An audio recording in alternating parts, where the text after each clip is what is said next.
This is Chapter 3, Section 1, Sketching Graphs for Situations, Lesson 1, Video 2 of 3 videos. Example, sketch a graph of the situation. Tell whether the graph is continuous or discrete. First one, Simon is selling candles to raise money for the school dance. For each candle he sells, the school will get $2.50. He has 10 candles that he can sell.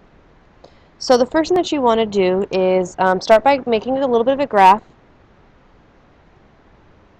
Okay, we will have profit on the y-axis and number of candles on the x-axis. So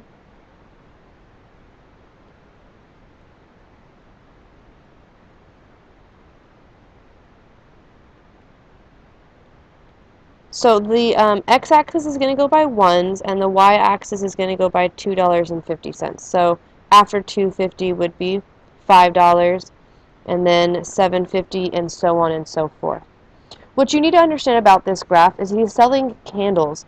So it's a candle or no candle. There's no partial in between. So for every point that he could possibly make, or every amount of money he could make, it's based on the number of candles. If he sells all 10 candles, he would make $25. So the points would just make a diagonal line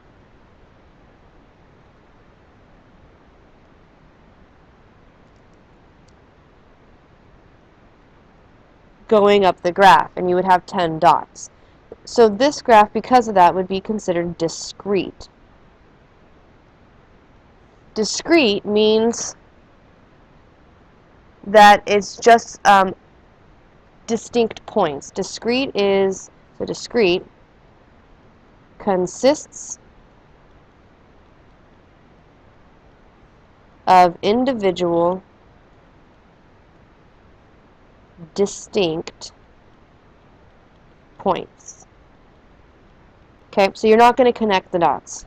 Do not connect the dots or points.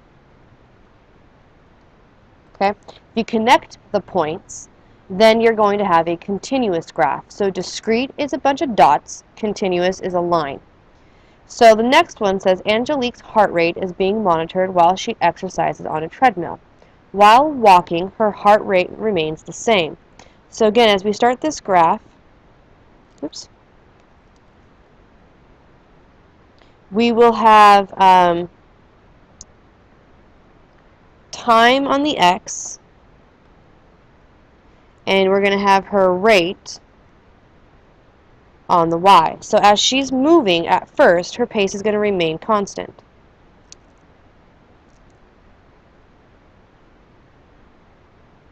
Okay? The next sentence says, as she increases her pace, her rate rises at a steady rate. So she's going to go up for a period of time.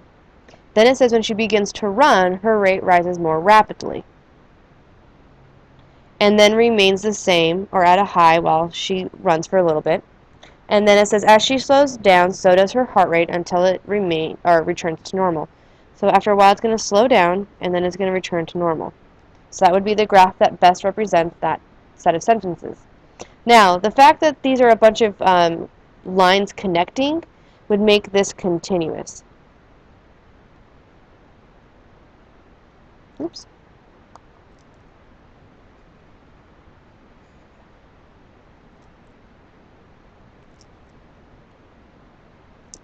Sorry, my writing's a little bit bad right now.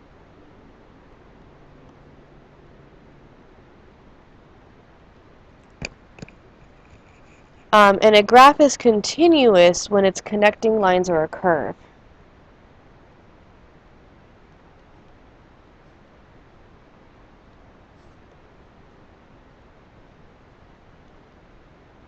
You should remember in the first example that we had quite a few continuous graphs, and some of them did actually include having a little bit of a curve on the graph. So this would be an example of something that's continuous. Also continuous would be a linear equation that would be considered continuous. So the two things that you need to know are discrete versus continuous and how to decipher between the two. If there's no such thing as like a partial to something, so if you're talking about people going to a concert, it's a person or it's not a person, so that would be probably discrete.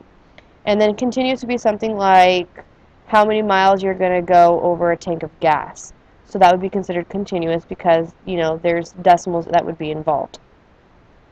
So the U-try says to sketch a graph for this situation and tell whether the graph is continuous or discrete. So there's two parts. You have one talking about a keyboarding class and another one talking about a water tank. So please make sure that you attempt both of the U-tries and then write any questions that you have for class.